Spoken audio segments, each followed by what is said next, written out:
Não havendo oposição, declaro aprovada a ata. Algum registro? Sim, senhor presidente.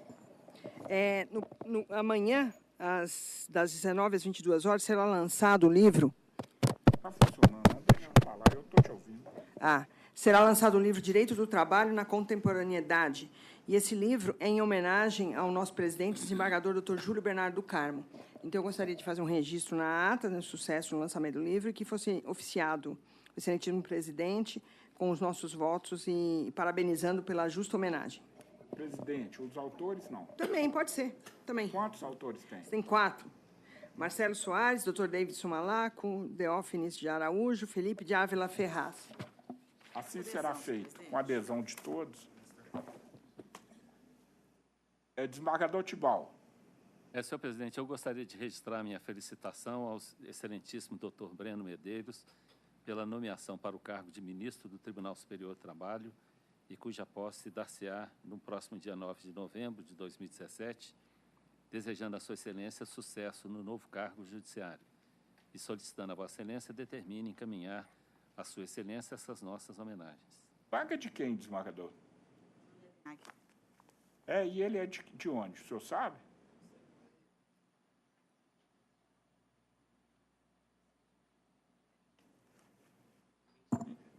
Então, a secretária, para a pauta, observada as preferências regimentais, e a secretária vai ditar processos nos quais tem advogado inscrito e que, ou por motivo de necessidade de sobrestamento ou por solicitação do próprio relator, não terá o julgamento feito nesse momento. O meu é sobrestamento.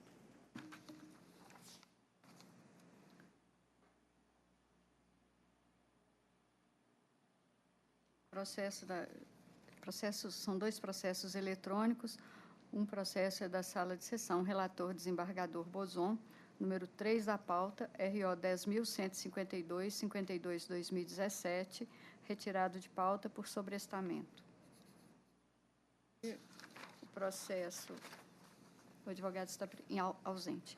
E o processo da sala de sessão, relator desembargador Milton, processo número 15, RO 10.964, 53/2016, será adiado com vista ao relator e o advogado está presente, doutor João Bosco Leopoldino da Fonseca. Será adiado para a próxima sessão, dia 22. Não haverá intimação, não. Ele está adiado automaticamente para o dia 22, de maneira que não haverá intimação, não.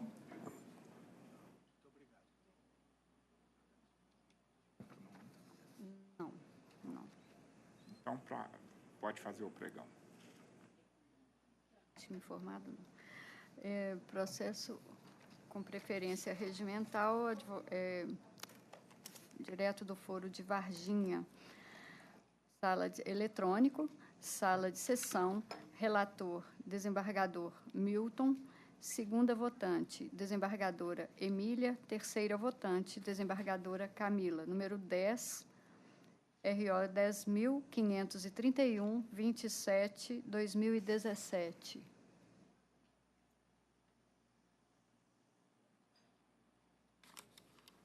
Está inscrito o doutor José Claudinei Silva. Não tem ninguém em Varginha?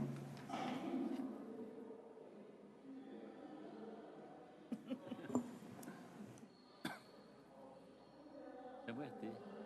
É o ET de Varginha? Abduziu todo mundo?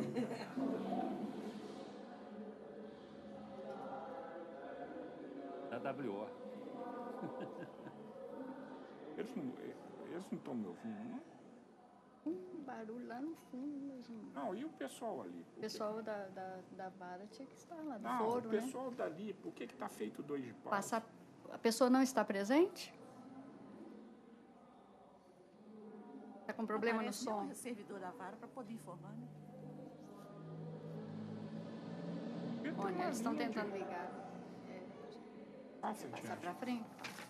Então, processo físico, número 5 da pauta, RO 328, 2015, 137, relatora, juíza convocada Maria Cristina, revisora, desembargadora Camila, terceiro votante, desembargador Bozon.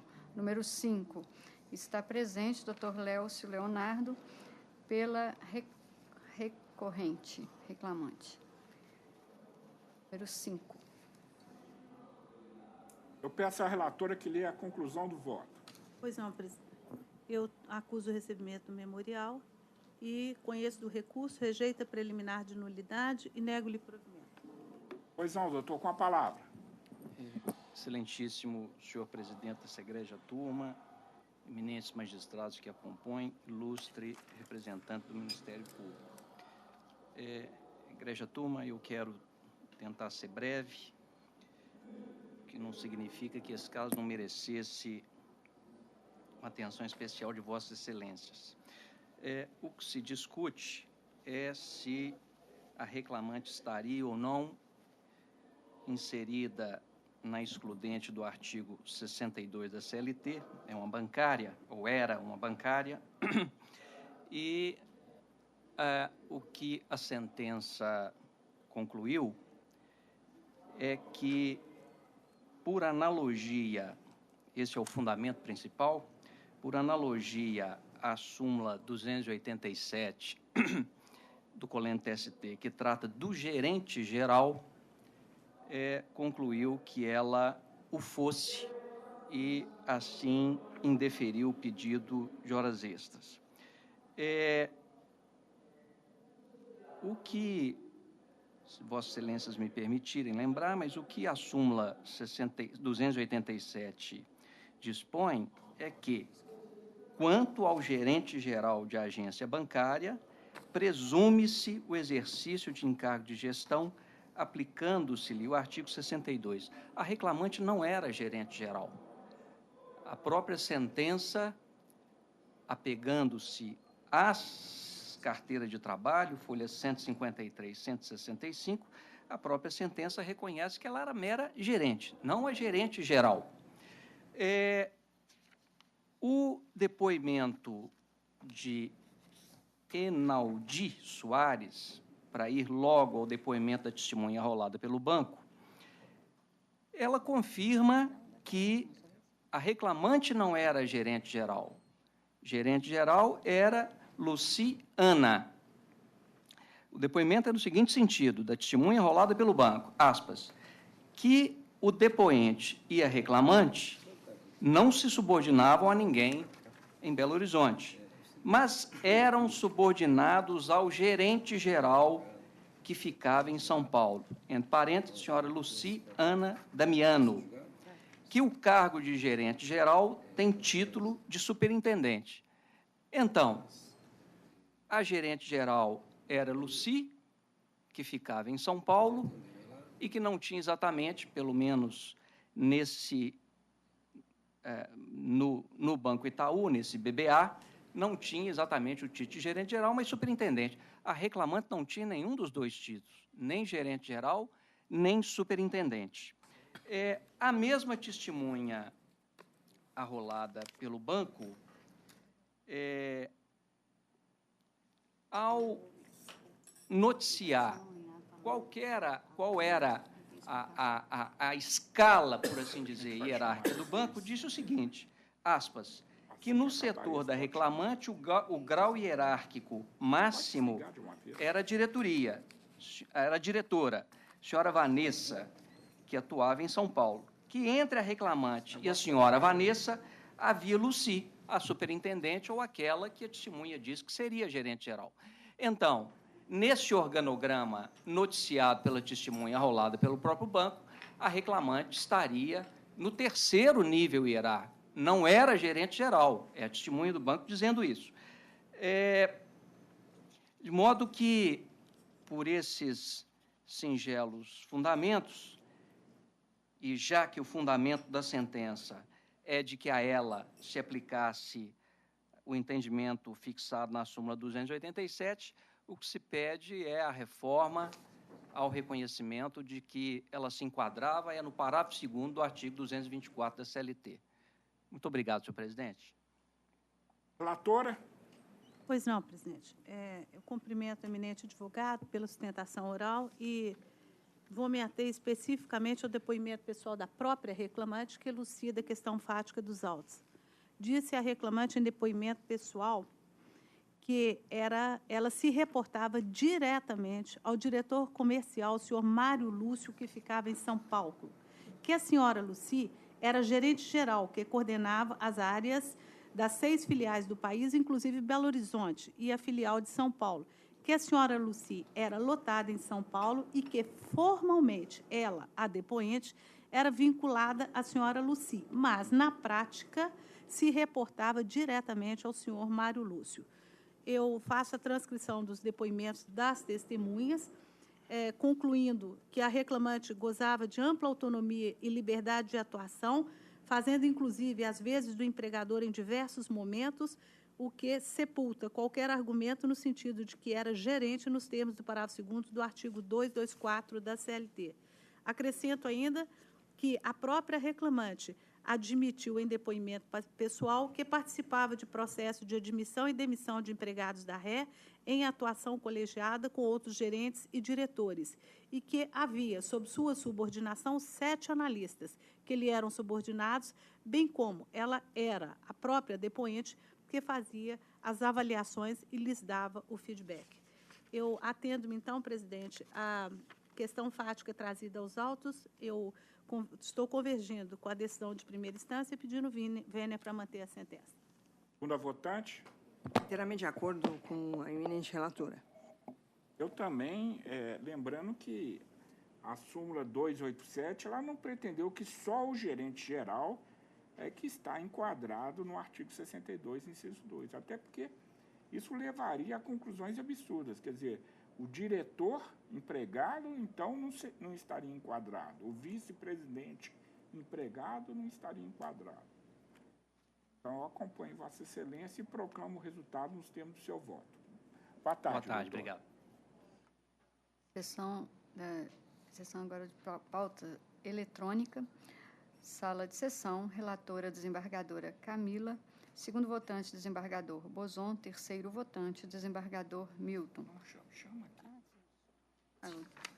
Retornando ao de Varginha, sustentação oral à distância, RO 10 531/27/2017, relator desembargador Milton. Há divergência? Não. Eu proclamo o resultado nos termos do voto do relator. Tomando sala de sessão, desembargadora Camila, como relatora, segundo votante, desembargador Bozon, terceiro votante, desembargador Milton. Número 30, AP 11.925/55/2016. Inscrito, doutor William Fontes, ausente. Qual que é o número? 11.925/55/2016. Há divergência? Não. Não. Eu proclamo o resultado nos termos do voto da relatora.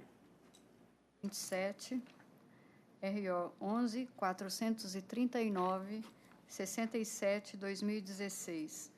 Inscrito, doutor Davidson Malaco, ausente. Há divergência? Não. Disse não. Então, eu proclamo o resultado nos termos do voto da relatora. Número 5, RO 10.227/70/2017. Inscrita, doutora Angelina Praça, ausente. Há divergência? Não. Proclamo o resultado nos termos do voto da relatora. 22, RO 11.053/12/2017. Presente, doutor Marcelo Soares, pela reclamante Quinda.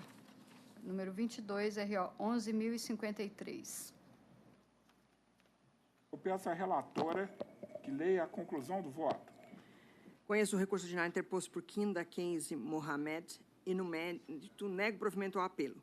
Conheço do recurso ordinário interposto por SGH Brasil Comércio de Óculos Limitado e, no mérito, dou provimento parcial ao apelo para determinar que, por hora, seja utilizada a TR como índice de atualização monetária, mantidos os valores arbitrados, a condenação e as custas processuais por compatíveis.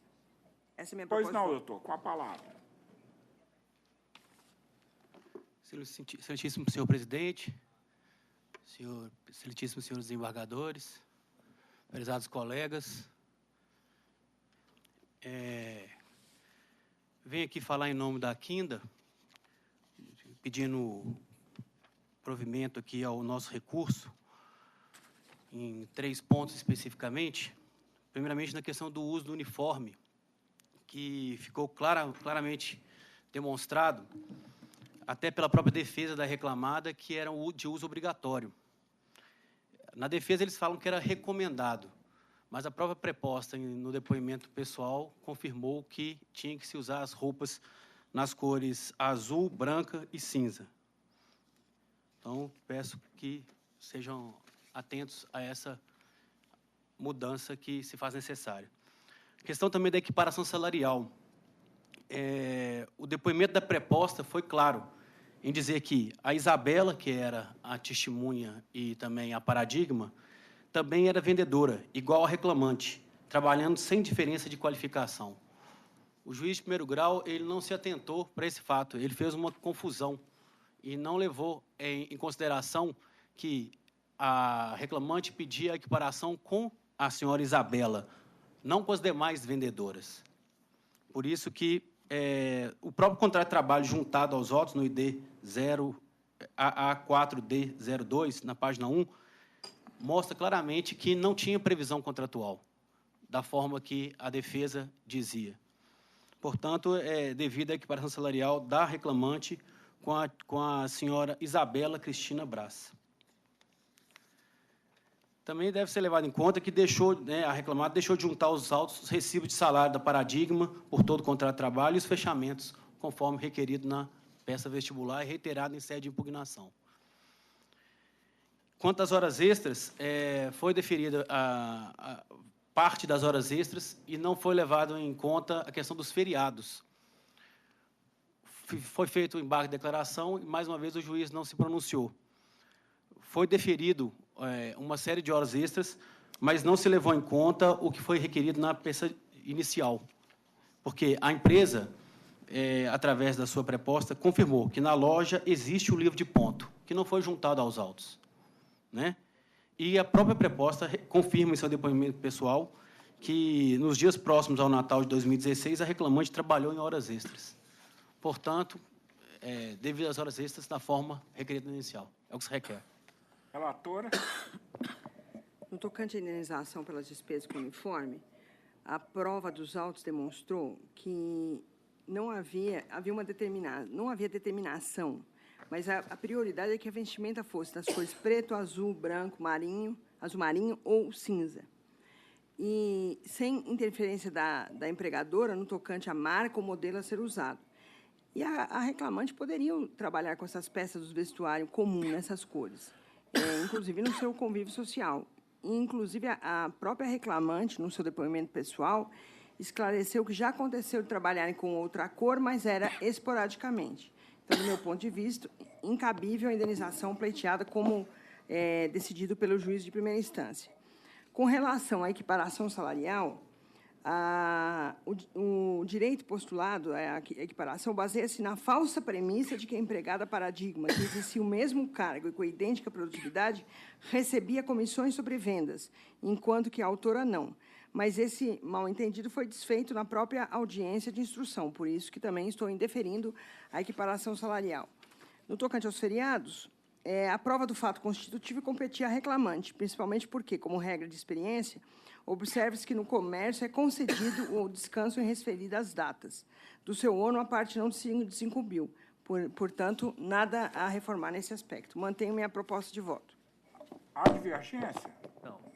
Então, eu proclamo o resultado nos termos do voto da relatora. Boa tarde, doutor. Boa tarde, obrigado. Número 25 da pauta, RO 11.129/51/2015. Está presente o Dr. Lucas Pimenta, pelo reclamante, recorrente. 25, RO 11.129/51.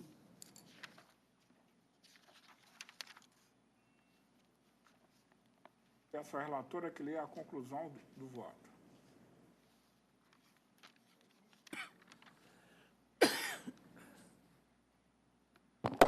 Conheço o recurso ordinário interposto por André Scott Rabelo e, no mérito, nego-lhe provimento. Conheço o recurso ordinário interposto por UniBH, Sociedade Anônima, e, no mérito, dou-lhe provimento parcial para autorizar a dedução dos valores quitados a título de indenização pela redução da carga horária do crédito trabalhista, mantidos os valores arbitrados à condenação e às custas processuais por ainda compatíveis.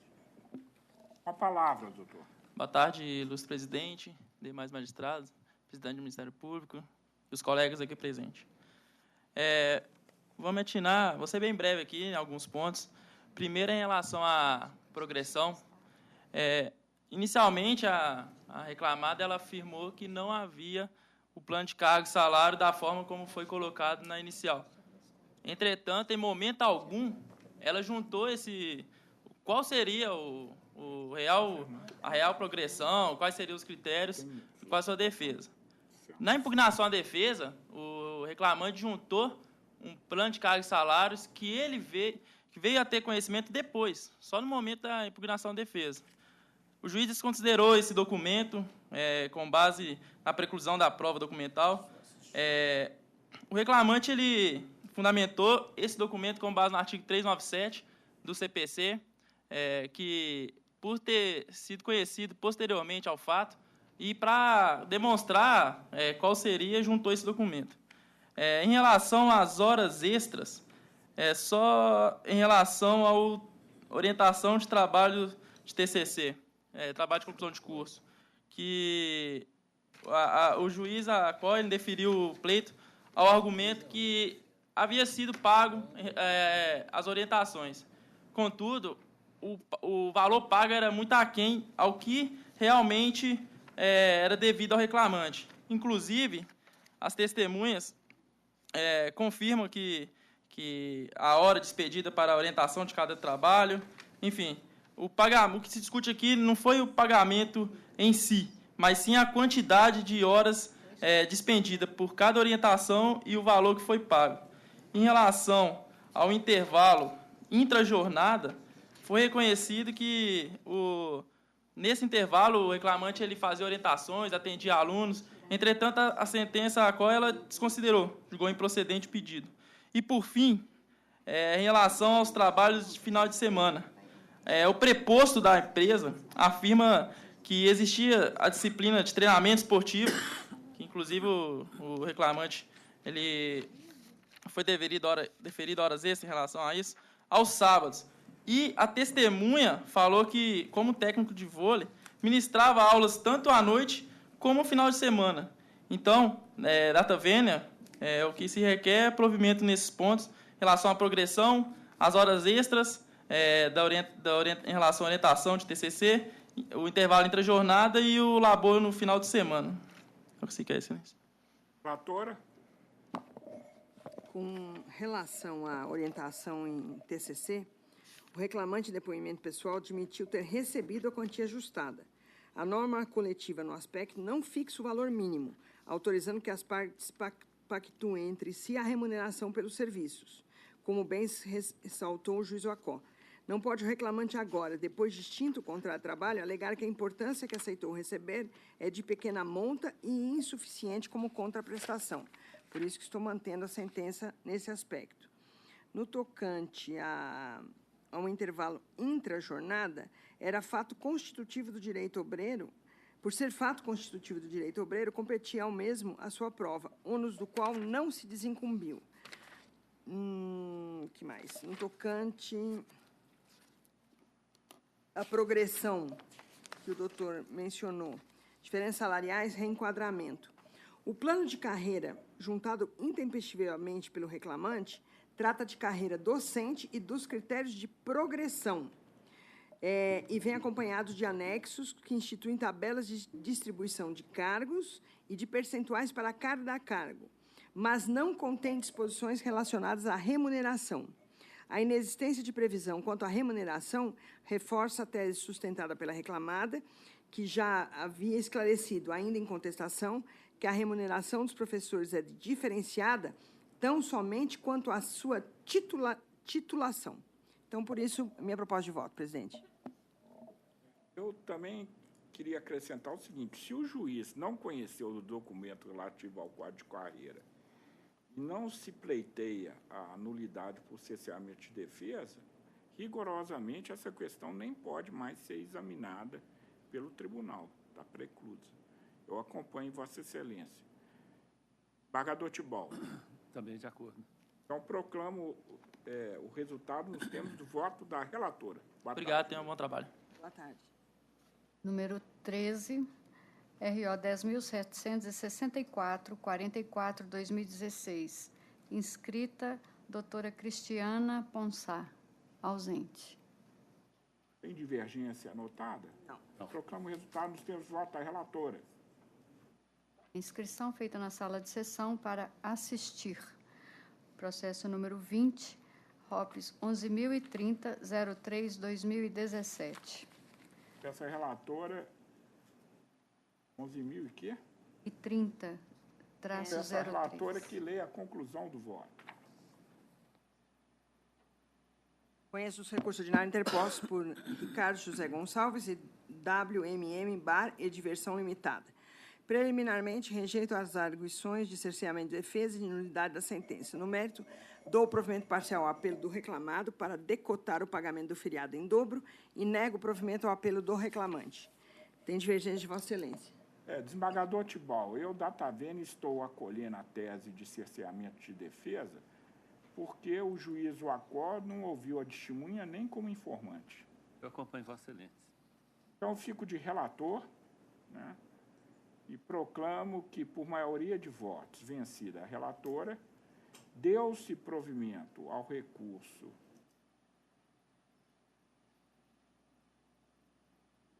do reclamante para anular o processado, determinando-se o retorno dos autos à origem, para que ouça a testemunha.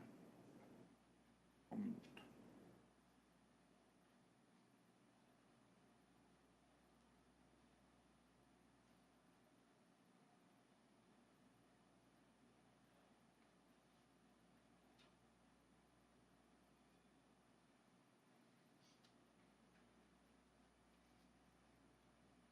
Márcio Augusto, vírgula. Inclusive como informante, vírgula, a seu critério,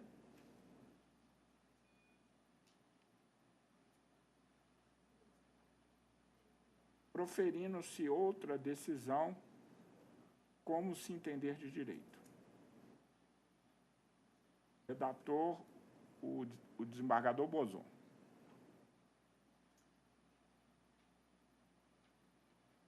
Próximo. Sala de sessão, relator, desembargador Bozon. Segundo votante, desembargador Milton. Terceira votante, desembargadora Emília. Número 30, RO 10.908, 34/2015. Inscrito, doutor Renato Léo. Ausente. Há divergência? A parte não, estou de acordo. Eu proclamo o resultado nos termos do meu voto.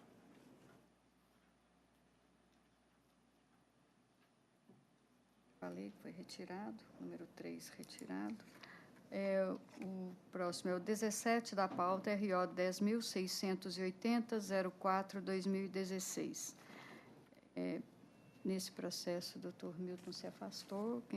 Quem participa é a doutora Camila.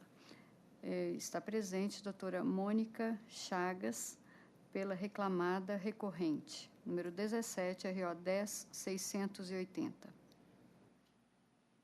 Eu estou negando provimento aos recursos e lhe dou a palavra, doutora Mônica. Excelentíssimo senhor presidente, demais membros presentes dessa egrégia turma, boa tarde. O processo em questão está discutindo a licitude ou ilicitude da terceirização à vida entre a recorrente Interfile e o Banco Itaú BMG Consignado, em razão das peculiaridades do caso em tela, especialmente no que tange a natureza das atividades de fato exercidas pelo autor.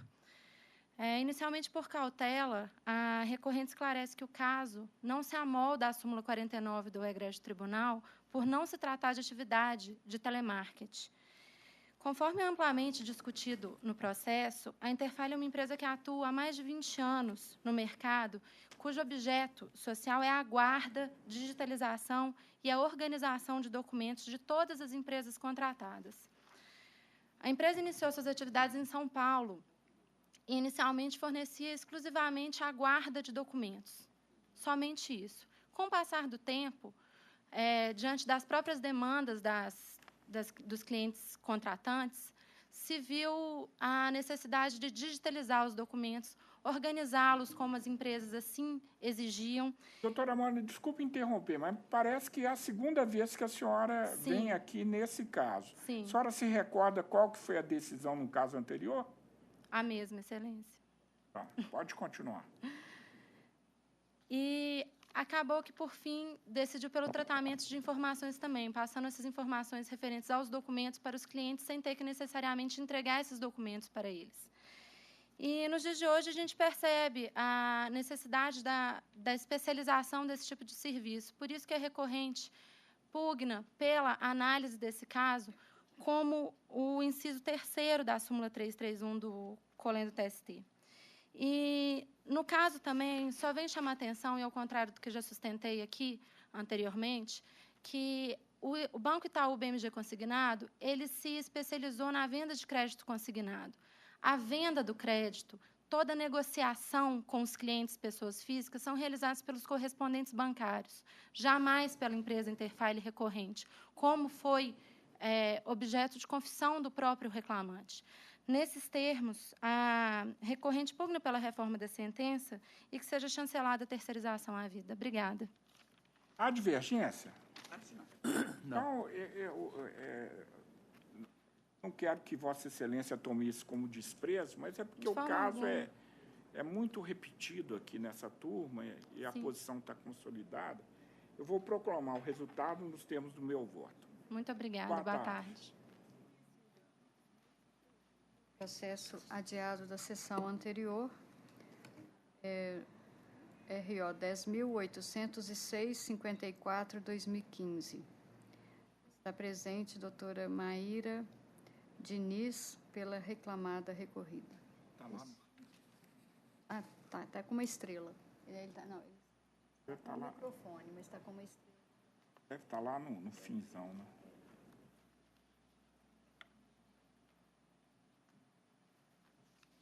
Qual?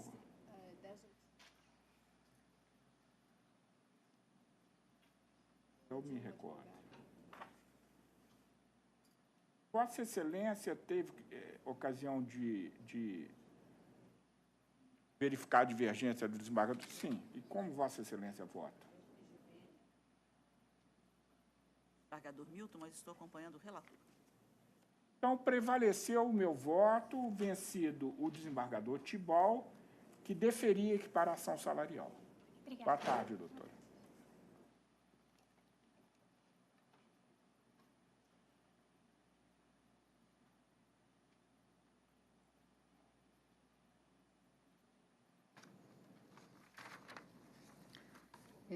Agora, sala de sessão.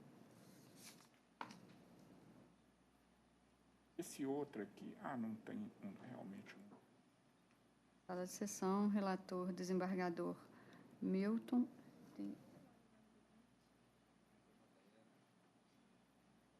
Tem um advogado presente no processo adiado de Vossa Excelência. Que está aqui. Então, não é melhor chamar, não? É físico? Não, desculpa, é eletrônico. Mas chamemos. Na sala de sessão de relatoria de desembargador Bozon, processo adiado da sessão anterior, RO 11.559/05/2016. Mas por que não está com o microfone aqui? Ele não teve, não há mais sustentação oral. O doutor Milton pediu vista após a sustentação oral, então não há mais, deve estar só com uma estrela. Tá. Nesse caso, também houve uma divergência parcial, desembargador Emílio. Por gentileza, repete o número para mim. Sim. 11.559.05/2016, Comercial Cirúrgica Rio Clarense e Tiago Henrique de Faria Teixeira. A divergência do desembargador marco Milton final da condição de universitário aqui do caso dependentes aqui do Tecujos, né? Eu também vou pedir vênia, mas estou acompanhando Vossa Excelência. Então, eu já tinha lido a conclusão, né? Isso. Prevaleceu o meu voto vencido, o desembargador Tibol, que limitava a dependência para efeito de pensão, etc., aos 21 anos. Ok. E Vossa Excelência reduziu o valor do dano material, não é isso? Quanto a isso, o meu voto está prevalecendo totalmente. A divergência do desembargador Tibol era só quanto a esse ponto. Ok. Obrigado, Boa Excelência. tarde, Obrigado. doutor. Boa tarde.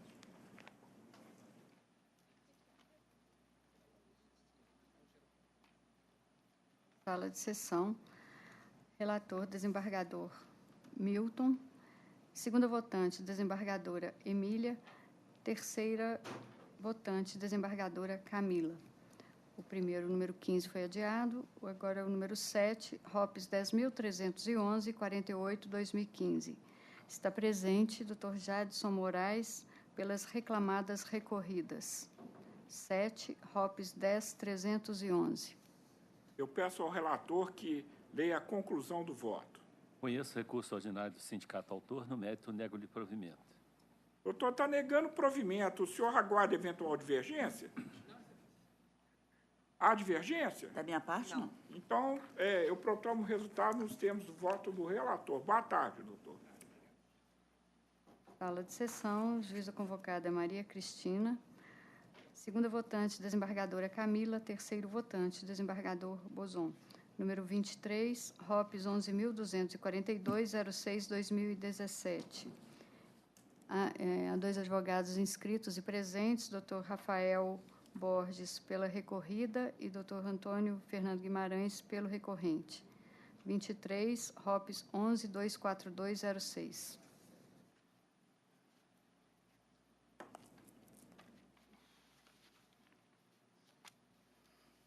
Eu peço à relatora que leia a conclusão do voto. Pois não, presidente. Face à pendência de julgamento da ação número 10.511, 10/2017, 503.0.113, por meio da qual se pretende a declaração da existência de relação jurídica seletista entre as partes, apta a viabilizar o deferimento das parcelas advindas do vínculo empregatício, dentre elas, supostos salários retidos, e pelos mesmos motivos, diante de dúvida razoável acerca da probabilidade do direito vindicado na presente demanda, outra alternativa não há senão determinar o sobrestamento do presente feito, inclusive dos efeitos da tutela antecipatória deferida na sentença até o trânsito em julgado da decisão a ser proferida no processo 10.511/2017, cabendo às partes informar a ocorrência do respectivo trânsito para o regular processamento da análise do recurso ordinário, restando prejudicado, por hora, o exame das demais matérias recursais, inclusive as preliminares suscitadas. É a minha proposta de voto. Quem está pela reclamante? Primeiro o senhor, depois eu lhe dou a palavra, doutor. Depois a mim? Depois dele.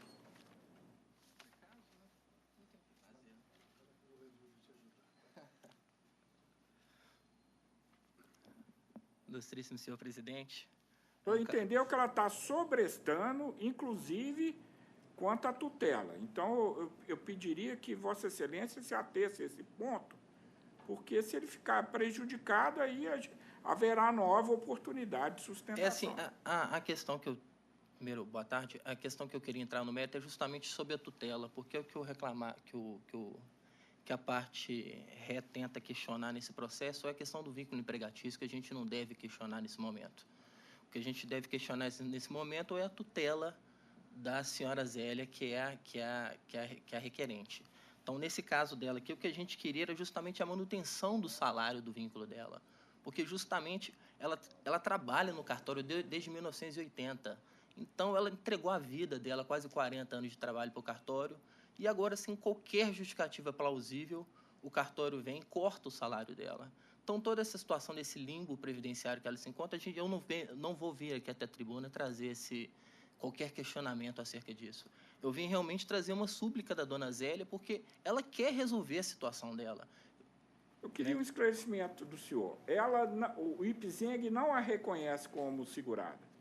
O IPSENG, de nenhuma forma, reconhece a dona Zélia. Ela Nem chega no INSS? Nem no INSS. Ela está no limbo previdenciário que eu te chamo.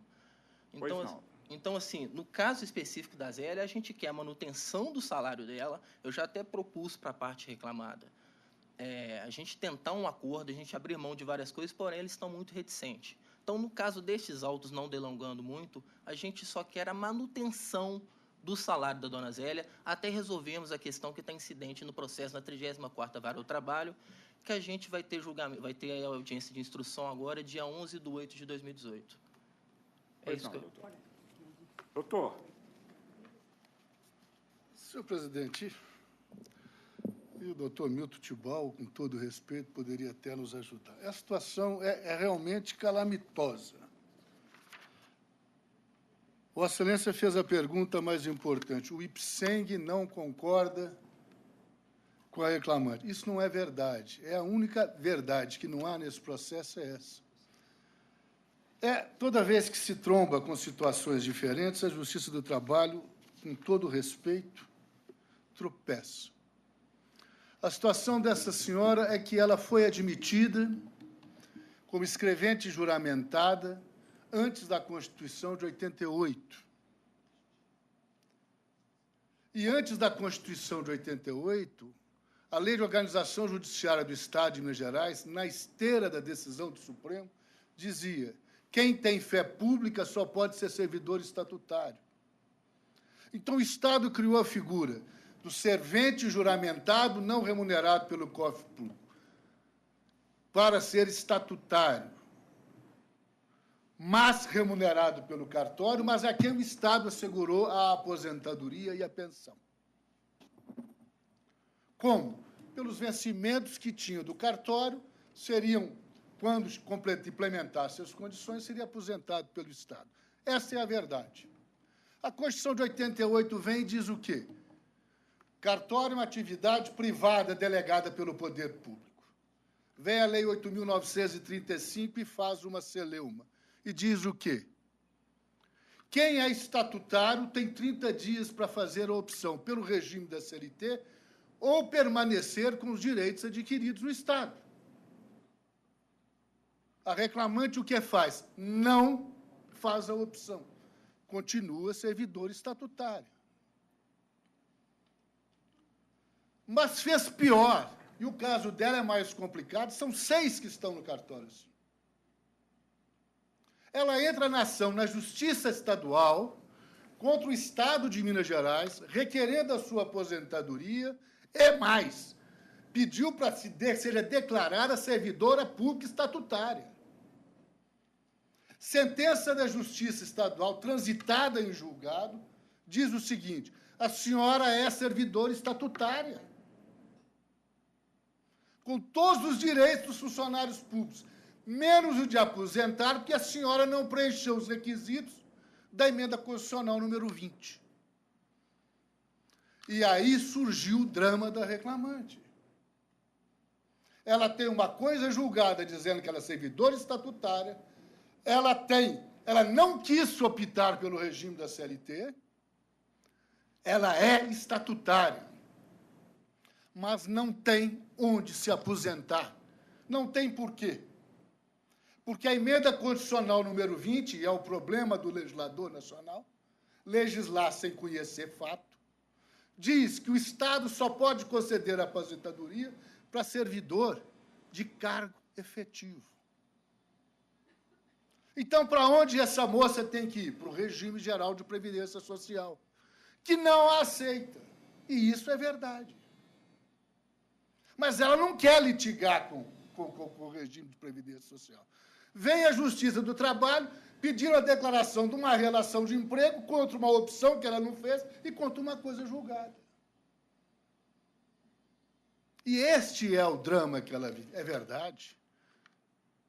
O dono do cartório sabe, porque é servidora estatutária não remunerada pelos cofres públicos, que ele tem que suportar as licenças médicas dele. E ele assim o fez. Acontece que ela tem 1 ano que está afastada com atestado médico de médico particular. E eles simplesmente dirão para ela e diz: você me traga atestado do IPSENG, porque ela é associada do IPSENG. É a coisa mais curiosa, o IPSENG teve dúvida se ela era não, se ela devia ou não ser filiada dele, deu a ela um prazo para ela optar, você quer ser do IPSENG ou não. Ela optou do IPSENG. Tem documento de várias folhas dos autos, de folha 166 a 179, recolhendo as contribuições previdenciárias do IPSENG. Essa demanda, essa última, surgiu disso. O dono do cartório quer brigar por ela, quer requerer para ela a aposentadoria por invalidez, mas não pode fazê-lo porque ela só tem atestado médico de médico particular. Então, ele pediu a ela, daqui para frente, me traga atestado de médico da Previdência, que eu continuo pagando salários. Ou então venha trabalhar. Esta lide é só isso. Ela é complicada por tudo que tem. A decisão da ilustre desembargadora está correta. Se está discutindo a relação de emprego na Justiça do Trabalho, com competência, data máxima vênia para rescindir uma coisa julgada cível, que é isso que, na verdade, está se pedindo, tem que ser sobrestada, ela perde salário.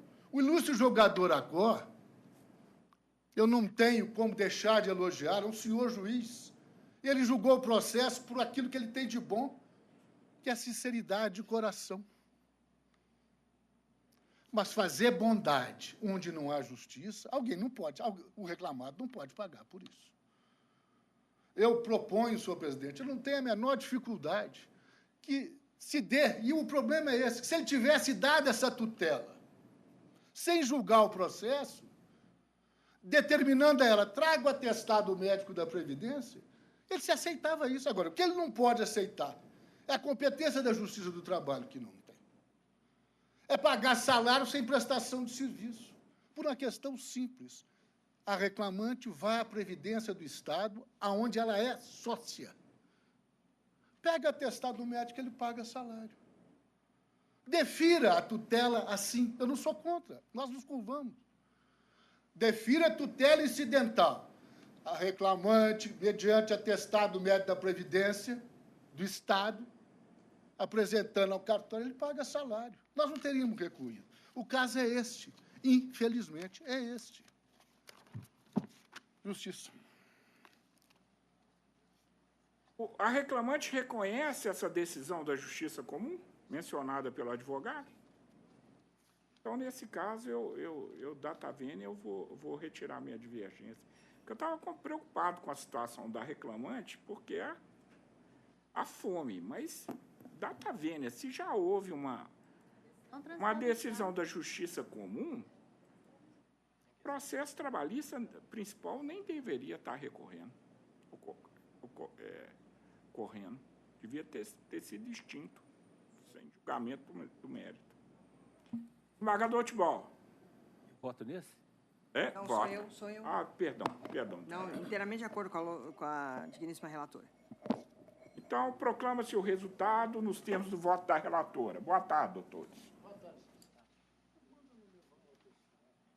Inscrição feita na sala de sessão, processo número 3 da pauta, RO 10.098, 14/2017. Presente, doutora Renata Fagundes, pelo reclamante recorrente. Número 3, RO 10.098, 14. Fala de quem? Da doutora Maria Cristina. Só um minutinho.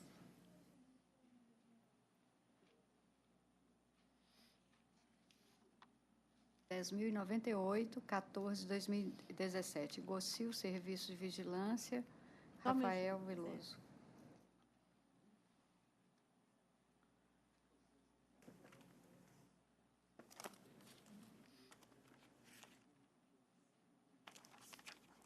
10.198. 10.098. Castro Veloso, Gocio Serviços e CRBS. Pode ler a conclusão, por favor. Conheço dos recursos interpostos, no mérito, nego-lhes provimento.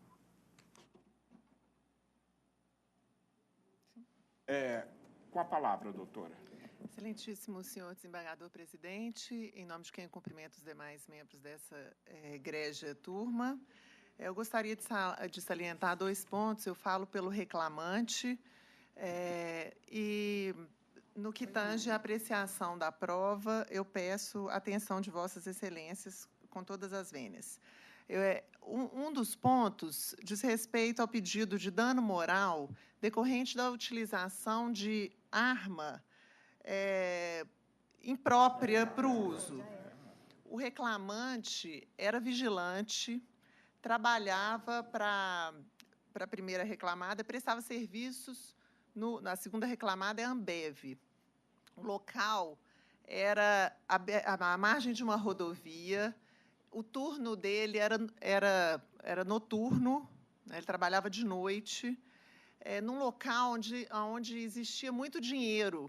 Quer dizer, o ambiente de trabalho era alvo, era um local propício para acontecer furtos, roubos e incidentes do gênero, né? Tendo em vista que era a margem de uma rodovia, que tinha muito dinheiro lá.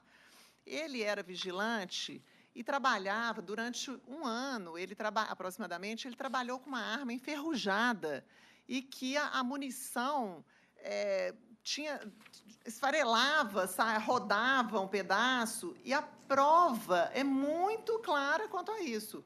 Foram ouvidas 2 testemunhas, e eu gostaria de pedir vênia para ler uma parte dos depoimentos. Uma das testemunhas trabalhava junto com o reclamante, era vigilante, trabalhava no mesmo turno que ele, declarou que era vigilante há 8 anos, ou seja, conhecia de arma, conhecia da matéria. A testemunha ouvida a rogo da empresa era porteiro, não era vigilante, trabalhava em outro turno e não trabalhou com o reclamante. Sobre essa arma, a testemunha do reclamante, ouvida a rogo do reclamante, disse o seguinte, que os armamentos eram enferrujados e as pontas das munições chegavam a girar, que a depoente entende que tal fato prejudicava o funcionamento dos equipamentos e os colocava em situação de risco, que não chegou a ser necessário o uso das armas, que quando a ponta da munição gira, isso indica que ela está deteriorada, que o supervisor nunca levou o armamento para manutenção preventiva ou corretiva. Então, eles eram submetidos a um risco maior do que o que já havia, um risco de morte maior do que já havia, na medida em que, caso fosse necessária a utilização dessa arma, essa arma não funcionaria, não serviria para o que se destina. E isso é banalizar demais a vida do reclamante, porque já tem todos os riscos inerentes à profissão, a empresas reclamadas não cuidarem de fornecer uma arma própria e chega um bandido sabendo que tem vigilante armado, às vezes ele está preparado para isso. E, no entanto, o vigilante não está preparado para isso, para enfrentar esse bandido. A prova é clara, a pessoa era 8 anos, ela diz que há 8 anos ela fazia isso, que ela conhecia essa arma, que as armas estavam enferrujadas e que a munição rodava. Agora, por outro lado, a testemunha da empresa, ela trabalhou por pouco tempo lá, ela trabalhou, atualmente ela trabalhava em 2017, na época do depoimento, e ela tinha trabalhado antes de março a outubro de 2016. Então, já era um período tardio em relação ao que se tratava aqui. Ele era porteiro e não vigilante, ele não trabalhava com o reclamante, e, portanto, e ele diz, a testemunha da empresa diz que ele não ouvia reclamações dos vigilantes do dia, Ora, isso não é prova de que não tinha problema. O fato dele não ouvir, dessa queixa não ter sido feita com ele, para ele, ou ele não ter essa ciência, não qualifica a arma como boa. Não quer dizer que não havia problema, que os vigilantes do dia, o fato dele não ter ouvido o vigilante do dia reclamar. Então, pela banalização da vida do empregado, o estresse a que ele era, além da conta, além do necessário, do próprio da atividade, a que ele estava submetido, a tensão, a angústia, é que se requer o provimento dessa indenização por dano moral. Ainda mais tratando da Ambev, o tomador de serviço, apresentou nos autos balanço patrimonial, números enormes, então não há porquê se manter o empregado nessa condição. E o segundo ponto que se requer também dentro dessa mesma linha do abuso do poder diretivo do empregador. A dispensa desse empregado foi feita na frente de outras pessoas, o que também demonstra, mais uma vez, reforça esse entendimento do desrespeito, do desprezo, do descaso que era feito. Nenhum de nós gostaríamos de passar por essa situação, certamente. Essa prova também está muito clara nos autos. A testemunha, a senhora Lucilene, que trabalhava como vigilante, ela disse que, quando do primeiro aviso, receberam um telefonema do supervisor da primeira reclamada falando para que se apresentassem no posto de serviço, mas sem maiores explicações, que compareceram ao local, encontraram-se com o supervisor junto com demais vigilantes. E os vigilantes perguntaram se a conversa poderia ser feita no piso superior da portaria, ou seja, eles pediram um pouco de privacidade. E o supervisor disse que não havia necessidade, pois o assunto seria rápido. Quer dizer, o que para esse supervisor era uma coisa qualquer, para eles era o fim de um vínculo empregatício, que significa, todos nós sabemos, é uma questão de honra, ao sentimento de menos-valia frente aos demais colegas. E não, o supervisor, não, vai ser um assunto rápido. O que o supervisor disse a depoente e ao reclamante, na frente de todos, que eles estavam dispensados, que a depoente se sentiu constrangida em decorrência do ocorrido. E, então, mais uma vez, esse tratamento sem respeito que impõe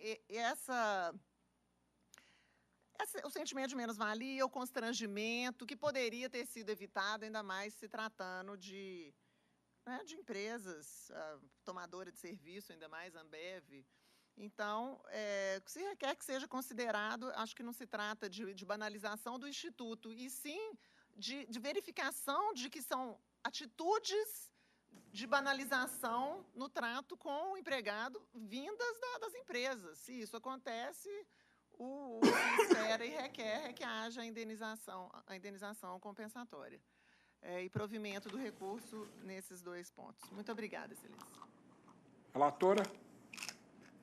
Pois não, presidente. Eu vou me ater especificamente aos dois pontos trazidos da tribuna, que trata-se do recurso do reclamante, onde se pleiteia indenização por dano moral em face de arma e munição defeituosas, e outro, dano moral em razão da modalidade do tipo de dispensa.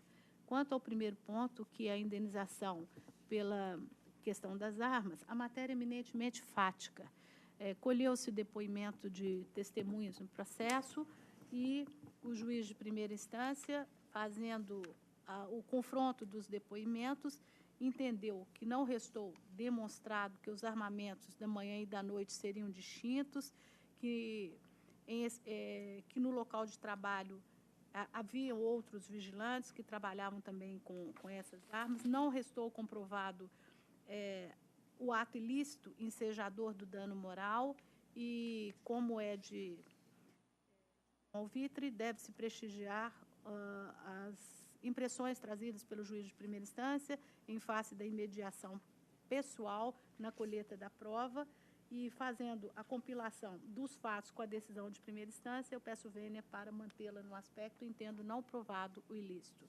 Quanto ao dano moral, também eu quero reforçar que a dispensa não foi individual, mas trata-se de questão de dispensa coletiva, e também houve colheita de prova oral no aspecto, e segundo o entendimento do juiz de primeiro grau, que eu estou, ora, ratificando, também não restou provada essa forma de dispensa vexatória ou por meio de chacotas, foi coletiva, com fito de esclarecimento sobre o término do contrato de trabalho, da prestação de serviço entre as réis, e tendo em vista a pluralidade de pessoas afastadas pela ré, não se colhe a tese de que tenha se tratado de dispensa vexatória ou qualquer modalidade de ato ilícito. Peço vênia, cumprimento a advogada, mas mantenho a minha proposta de voto. Eu também, da Tavena, acompanho, porque mesmo se aceitasse quanto às armas o que alegou da tribuna, a gente sabe que a função prática dessas armas é municiar a marginalidade. Ainda bem que elas estariam imprestáveis, porque vigilante feito esse da agência do Santander aqui, não tem a menor condição de reagir na prática a um assalto, né?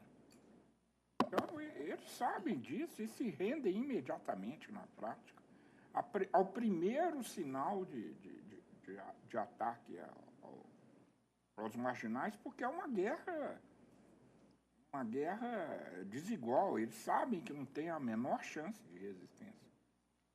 E quanto à dispensa, o contrato acabou. O preposto da empresa, naturalmente, disse uma coisa que já era do conhecimento deles, mas que ele tinha que formalizar. Então, tá vendo, eu acho, sim, que a gente não pode ficar dando indenização por dano moral por qualquer coisa. Não. Há divergência? Não, também acompanho integralmente o voto da eminente relatora. Então, eu proclamo o resultado nos termos desse voto. Boa tarde. Boa tarde, doutor.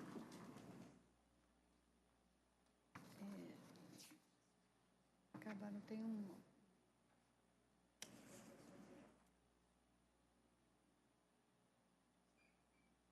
Processo adiado. Pois é eletrônico? Eletrônico.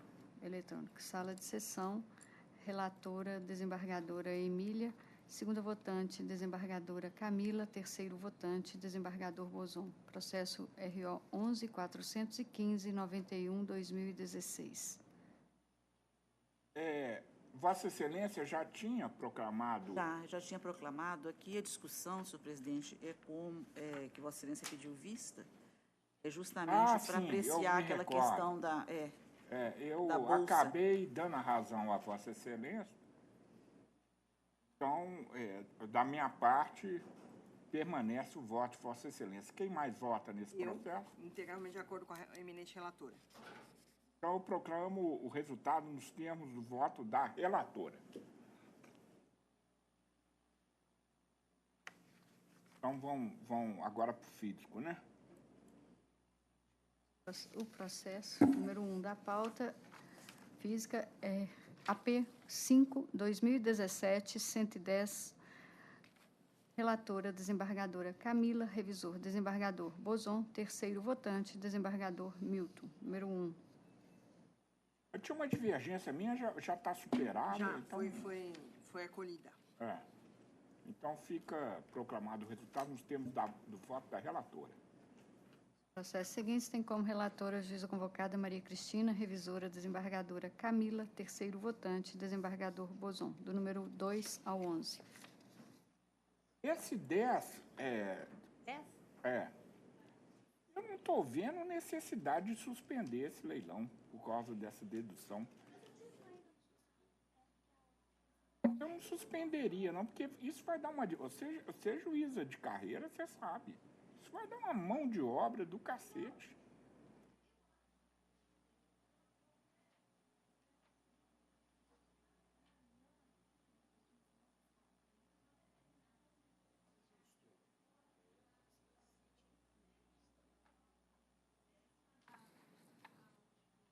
Pois mas não devia ter acontecido isso. Mas já que aconteceu, eu deixaria para lá, porque só na hora